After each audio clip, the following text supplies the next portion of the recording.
छत्तीसगढ़ी गाने देखने के लिए हमारे YouTube चैनल को सब्सक्राइब करें और नए अपडेट्स जानने के लिए बेल आइकन के बटन को क्लिक करें।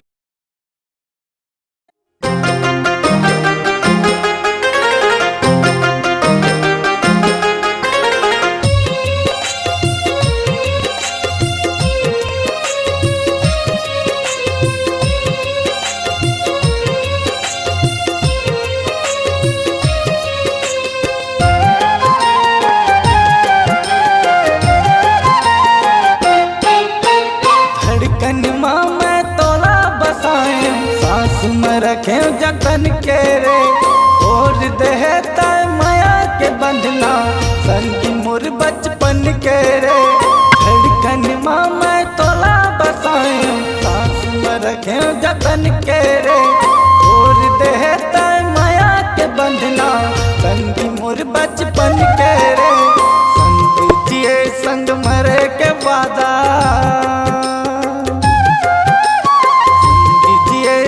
मरे के वादा तैहा भुलाए रे मोर दिल के सोन चिड़ैया तैं कैसे उड़ाए रे दिल के सोन चिड़ैया तैं कैसे उड़ाए रे।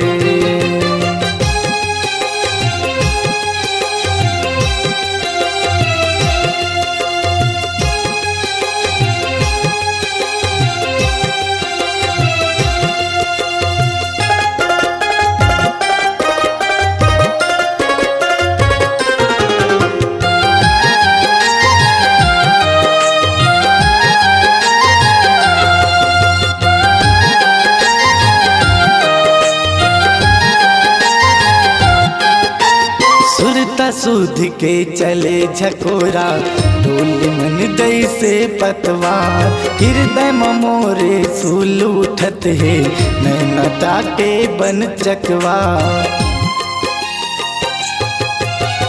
सुरता सूद के चले झकोरा नैना ताके बन चकवा हृदय मोरे सूल उठत है नैना ताके बन चकवा खून जन्म के बदला निकाले खून जन्म के बदला निकाले मोला रोवा तेरे मोर दिल के सोन चिड़ैया तैं कैसे भुलाए रे मोर दिल के सोन चिड़ैया तैं कैसे उड़ाए रे।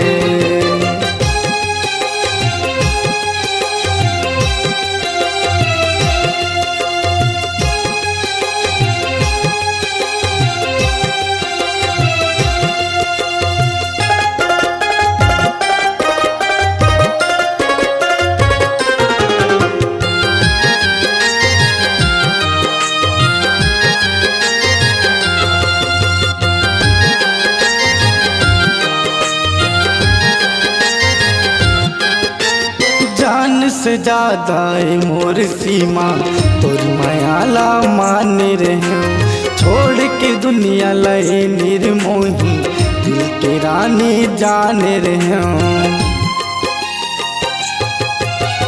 जान से ज्यादा मोर सीमा तोर मायाला मान रहे छोड़ के दुनिया लए निर्मोही दिल के रानी जान रहे थाम के बैहा तैहा दूसर के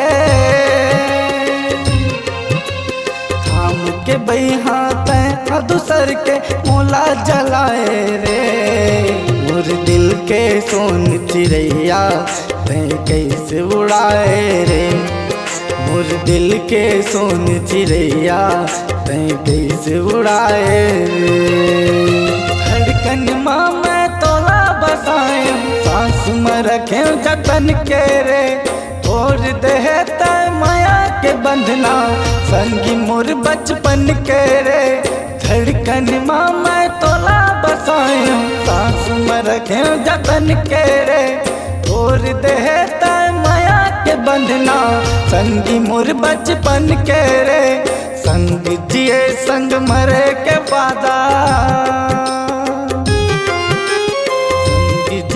संग मरे के वादा तैहा भुलाए रे मोर दिल के सोन चिड़ैया तैं कैसे उड़ाए रे। मोर दिल के सोन चिड़ैया तैं कैसे उड़ाए रे। मोर दिल के सोन चिड़ैया तैं कैसे उड़ाए रे। मोर दिल के सोन चिड़ैया तैं कैसे उड़ाए रे। मोर दिल के सोन चिड़ैया तैं कैसे उड़ाए रे। आपकी आवाज ही आपकी पहचान है। यदि आप अपनी आवाज को एक नया आयाम देना चाहते हैं तो चले आइए मल्टी ट्रैक डिजिटल रिकॉर्डिंग के लिए AVM audio video studio Khamtarai Raipur. Mobile number 9301523929 और 7869646201। यदि आप नए एवं पुराने गीत सुनना चाहते हैं तो avmgana.com में जाकर गाना फ्री डाउनलोड करें और YouTube चैनल में AVM गाना को सब्सक्राइब करें।